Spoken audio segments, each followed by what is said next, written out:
And now it's time for a question from the audience. Hi, Chani. Love you. Love the app. Love everything.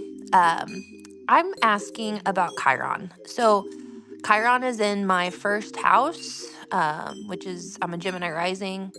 Um, so, my question is, what does it mean when Chiron and your rising are in the same sign? Thank you. Thank you so much. Such a great question. Basically, you have a 1 in 12 chance of Chiron being in your first house, which, may or may not be fair to say. But everyone in your little cohort of people with Chiron and Gemini, with a Gemini rising, are going to have that signature. And so there's a way in which I like to look at it, which is how close is it to the ascendant? Like, is it within a couple of degrees of the ascendant? Is there any other planet there? If there's nothing else there and it's far away from the ascendant, like it's 20 degrees away, then it's still important because it's in your first house. So whatever's in your first house is prominent.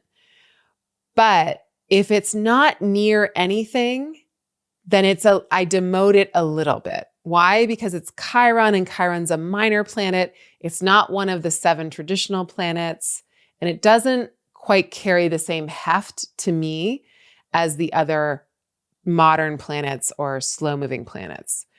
So 2 things.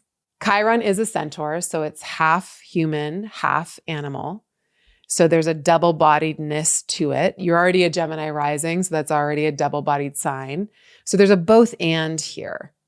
Chiron is both the wound and the healer, right? It's not the healer that became a healer because of the wound. That's not actually Chiron's story.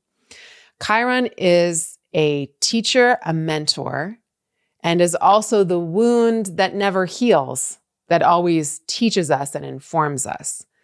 So for some of you that have Chiron in the first house, no matter what sign it's in, you will be a teacher. You will be someone who understands something about the woundedness of self and how that can inform you and help you to become someone who can hold space for people that have similar wounds. Some of you will be teachers. Some of you will be mentors. Some of you will be occupying that place of healer, mentor, teacher. If it's in Gemini, though, for you, it's like, do you write about woundedness? Do you teach about it? Is there something you articulate about it? Is the very act of writing or teaching healing in and of itself? Because Chiron is also the remedy, is there something about the remedy being words or knowledge or facts or data or ideas, or that's how it comes to you? Is there something about the ways in which you articulate an idea or articulate yourself that is healing for other people to receive? I think also we really come into understanding our Chiron about the age of 50, which I know you're very, very, very far from. But we have our first Chiron return in our early 50s, around the age of 51, 52. And I think at that point, we really come to understand it. So it's not that everybody with Chiron in their first house have the identity of being a healer or identify really strongly with their wounds, although maybe you have to see for yourself if that's true. But there's something about coming to understand the nature of yourself around the age of 51, 52, because that's the first time you'll have a Chiron return. And because it's so personal for you, it feels like there's something important that comes at that age in terms of understanding what to do with it.